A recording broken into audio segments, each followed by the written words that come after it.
So today we are going to learn about the three types of blood vessels which are present in our body, namely the arteries, capillaries and veins. So you have to study the structural difference between an artery and vein. That is the most important part of this topic. So as you can see in the figure 7.10, in case of artery and in case of vein, the first difference which comes to our mind by just seeing the picture is the size of the lumen, that means the cavity. So in case of artery, the lumen is very small amount of space is allowed for the blood to flow. But in case of vein, as we can see, the lumen is quite huge in size comparatively. Also, another difference which we can see is the thickness of the walls of an artery is much higher as compared to the thickness of the walls of a vein. So these two observations can be done just by seeing the picture. Other than that, what are the differences we are going to learn? An artery is a vessel which carries blood away from the heart without towards any organ. So whenever blood is moving from the heart towards any organs, that means the heart in collaboration with the lungs has purified the blood. It has converted the deoxygenated blood into oxygenated blood, and now it is transferring it to the various body parts. That means arteries carry oxygenated blood. And on the other hand, in case of veins convey the blood from an organ towards the heart. So from an organ which has deoxygenated blood, now that blood is moving towards the heart for purification. So veins carry deoxygenated blood. How can you remember this? Vein is synonymous to venom, and in our body venom is equivalent to carbon dioxide, because if there is a lot of carbon dioxide in our body, we will eventually die. So veins carry the venom, or veins carry the carbon dioxide rich blood or deoxygenated blood. You can remember it this way, or you can remember it in any other way you want. Another difference which is present because of the thickness of the walls and also the size of the lumen is that since artery have a very small lumen, that means blood has to travel through a very small space. But in case of veins, that is not the case. So what happens? The blood in an artery flows in spurts. Maybe you have seen sometimes when we are using a pipe for watering plants, if we hold the mouth of the pipe so that the lumen of the pipe becomes very small, the water does not flow in a very steady rate. The water tends to show a pressure on our hands whenever we do that. The same thing happens in case of arteries. Since the lumen, or since the cavity of an artery is very small, therefore the blood has to apply a larger pressure in order to move through it. So it moves in the form of spurts. It will not flow steadily, it will move in the form of spurts. And in case of veins, since the cavity is very huge, blood can flow very easily without any obstruction. Blood will flow uniformly through it. There is another structural difference between arteries and veins, which you cannot just see from the figure. You have to cut open a vein particularly in order to see this. Veins contain valves. You have studied about valves in physics, in Archimedes' principle, in Pascal's law. So what are these valves? Valves are structures which prevent the backflow of blood, right? So in case of veins, what happens if there is a backflow of blood? Since veins contain deoxygenated blood, so if there is a backflow of blood, the previous organs can get damaged because the deoxygenated blood is flowing back again into them, which is not good. As a result, there are valves in veins so that blood will flow in the same direction only. There is no coming back of the blood and damaging the other organs. So this is the major reason for valves to be present in veins. So these were the structural differences, and another functional difference was carrying of oxygenated blood and carrying of deoxygenated blood. But there are special names given to an artery and to a vein, which you will learn in heart once again, which perform the opposite function. So pulmonary artery and pulmonary veins are two such blood vessels which perform a different action. What does it mean? Pulmonary artery contains deoxygenated blood, but pulmonary vein will contain oxygenated blood, just the opposite of the normal function. So this pulmonary blood vessels are present in the heart and also in the lungs. That means connection between the heart and the lungs. You will learn about this when we study about the heart in detail. So this is the only case when arteries and veins perform two different actions. Next, let us see the difference table. Whatever we have missed it out, let us just go through it. Arteries are progressively branched, decreasing in size, but veins progressively unite, increasing in size. So since veins carry deoxygenated blood, slowly from all the organs they are coming together and they are forming a thick vessel and they are moving to the heart. But in case of artery, what happens? It is coming out of the heart through a thick vessel, and then it is dividing into further parts in order to transfer it to different body parts. Just the opposite. Smallest artery breaks into arterioles. You have studied about alveoli. Alveoli also have very small parts, small units. Similarly, you have studied in the lower classes about nephron. Nephron is the smallest part of you can say if a kidney is divided into a lot of parts, the smallest part will be a nephron. Similarly, when we have the smallest part of an artery, the thinnest artery or the smallest artery, that will be termed as arteriole. Similarly, if we consider veins, the smallest unit of veins, it will be called venule. Similar names. Okay, then the narrower lumen, valves, muscular walls, we have studied about it. We have also studied where and what type of blood they carry, and whether they carry it from the heart towards the organs or towards the heart from the organs. And yeah. Arteries do not collapse when empty. Arteries have very thick muscular walls, so even if arteries are empty, that a person has died, only then blood will not be present in an artery, right? So even if the artery is empty, it will not collapse, it will not shrink, because their muscular walls are quite thick. But in case of veins, the walls are so thin that if there is no blood flowing in the vein, they will collapse, they will shrink. And moreover, since arteries carry oxygenated blood, that means they have to be protected, so that even if we get an injury, excessive oxygenated blood does not flow away from our body, which can cause a lot of issues, right? So arteries are placed deep into our body, but veins are placed a little more superficial towards the skin. So that's why when you see your wrist, you can see two colored blood vessels. One is a little bluish and one is reddish. So the reddish one is your vein, and the bluish one is not actually bluish. Since it is placed very deep in your body, it looks as if it is bluish. That one is the artery, right? So I told you the reason. So this is a very important board exam question, that why arteries are placed deep into our body as compared to veins. In case of arteries, the walls are elastic comparatively to the veins, where the walls are not elastic in nature. Yeah, and all the other things we have studied. So another question which can come from the board exam point of view, that why blood flows in spurts, or why there is a greater pressure of blood in the arteries as compared to the veins. So the main reason is the presence of a narrow lumen. So what are the important points that you have to remember here? The structural differences along with the diagram of their structures, and also some major differences. That is important. Next, we'll learn about another important blood vessel, which is called the capillary. So basically, capillary is, you can say, a joining point between the arteries and the veins. So these are present in various organs whenever there is a transfer of blood from one part of the body to another. Over there, capillaries are very essential, and capillaries are very thin as compared to the other two blood vessels. Let's read about this. A capillary is a very narrow tube. Its walls contain a single layer of squamous epithelial cell. That means its wall is very thin, only a single layer. It has no muscles. In case of an artery, there was you can see there was a middle layer where smooth muscles and elastic fibers were there. Even in case of a vein, muscle was there, but in case of capillary, there are no such muscles. And blood capillaries are so many in our body that you cannot separate them. When a dissection of a human body is done, when a human body is cut open to see what is there inside, capillaries are the most numerous, but you cannot differentiate them because they are so thin and so small that you cannot differentiate that this is a capillary, this is an artery. You cannot do that. So as you can see in the diagrammatic relationship, initially the blood flows from the heart to the artery. As you can see, there is a downward arrow. The arteries are further divided into thinnest of its, which is known as arteriole. Then comes a combination of the artery and the vein, which is called the capillary. And then again the deoxygenated blood is moving through the venule and into the veins. So when we study about the heart in detail, you will understand this in a much clearer way. So what are the functions? This is important. First function you have studied in the last video, phagocytosis. So white blood cells move through the walls of the capillary by the process of diapedesis, and they engulf the bacteria or other foreign substances by the process of phagocytosis. So this is your fourth point, to allow leukocytes to squeeze out by amoeboid movement. To allow inward and outward diffusion of substances, it can be any substance, food materials or any waste material.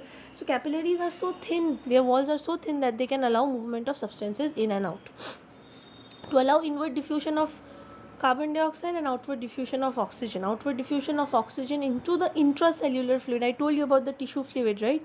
So that fluid also requires oxygen to survive. So how will it get oxygen? Through the capillaries. The capillaries, through its pores, will remove oxygen from itself and it will pass it on to the intracellular spaces. Similarly, whenever the intracellular spaces have a lot of carbon dioxide, it will get removed from it through the capillary walls. As you can see in figure 7.12 again, the lymph vessel is also closely associated with this artery, vein and capillary system. So none of the systems in our body are separate. All of them are interlinked with one another in one way or the other. Another important thing you have learnt in the skin chapter last year about vasodilation and vasoconstriction, I'll ask you to explain this to me, with forgetting about whatever we learned this year. What is vasoconstriction and what is vasodilation and how it is carried out in our body?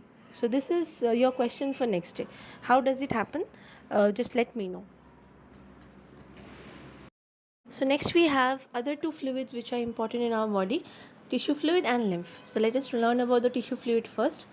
As the blood flows in the capillaries of the tissues, the plasma and the leukocytes leak out through their walls. We just learned about capillaries that they have very thin walls and they allow white blood cells to move out into the open spaces. So along with white blood cells, also sometimes blood plasma moves outside in order to fill the spaces between the tissues and the cells. This particular fluid, what does it do? It baths the cells. Baths in the sense it is covering the cells, like it is like a protective layer, you can say, and it's called the tissue fluid or the intercellular or extracellular fluid. That means whatever fluid is there around each cell, around each tissue, that is known as tissue fluid, or intracellular or in extracellular. The best way will be to call it tissue fluid. So what does it contain? It contains plasma and white blood cells, nothing else.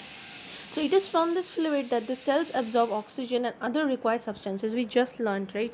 Carbon dioxide is removed and oxygen is given. So through this tissue fluid itself, the cells or the tissues are getting their share of oxygen and removing their share of carbon dioxide. So this tissue fluid is important only for this purpose. It has no other role. Next we have the lymph and the lymphatic system. Just like you had the blood system or the circulatory system, similarly we have the lymph or the lymphatic system. So it is also present extensively in our body. As you can see in figure 7.16, it is present in a number of places. To name a few, tonsils, parts of our heart, and then there are many other nodes in our body. Then the spleen, which you learned in the first video. Spleen is one of the most important of lymphatic systems. Then you have the ileum. Ileum is a part of your digestive system. That is also actually a lymphatic system. So let's learn about it. Some of the tissue fluid may be reabsorbed into the blood vessels, but most of it enters other set of minute channels called lymph vessels, where it is called lymph. So lymph also contains the same WBCs and the plasma, but it is present in the form of some tubes. It is present in the form of vessels. So lymph vessels or lymph nodes. Tissue fluid was present just like that without any pipes or tubes, but in case of lymph, it is present in the form of some vessels just like blood. The main lymph vessels are shown in the figure, as you can see, and there are certain, as you can see, like bead like structure. In a string, if you place some beads, same type of structure is obtained in case of the lymphatic system also. So the beads are actually the lymph vessels, and the string is actually the lymph vessel, and the beads are actually the lymph nodes. Those are just masses of cells. What do they do? Let's see. The lymph vessels on the way drain lymph into the lymph nodes, from where fresh lymph channels arise and ultimately pour the lymph into the major anterior veins close to the entry to the right auricle and again in circulation. Basically, those nodes are actually like you can say like toll plazas. You have to just stop for a bit out there and then again move. Okay, so those parts have no such importance rather than storing the lymph for a very short duration of time, because after that again lymph vessels arise and they move it to the different parts of the body. This is the main role of a lymph. So we'll learn about lymph. What is their actual role? It is not just flowing off the lymph throughout the body. There is also another major role we will learn. The lymph nodes in these vessels due to contraction of the surrounding muscles. The lymph flows in these vessels due to the contraction of the surrounding muscles. This again is a beneficial effect of physical exercise. So people who do continuous physical exercises, their lymphatic system develops in a much better way, because as soon as your muscles start working, the lymph nodes also get activated in a much better way. So you are protected from various types of diseases and disorders also. So physical exercise is essential for this purpose. So what is present in this lymph? Blood contains cellular and non-cellular parts. Similarly, lymph also contains the same. But in case of lymph, there is no red blood cells or there is no platelets, only white blood cells. And specifically, which type of white blood cells? Lymphocytes. Only lymphocytes, mostly. Okay, other white blood cells can be there, but lymphocytes are the most prevalent. And in case of non-cellular part, there is water and other solids such as fats, carbohydrates, etc. What are the functions? It is nutritive. Why? There are certain places in our body, certain places in the brain also, where blood cannot reach.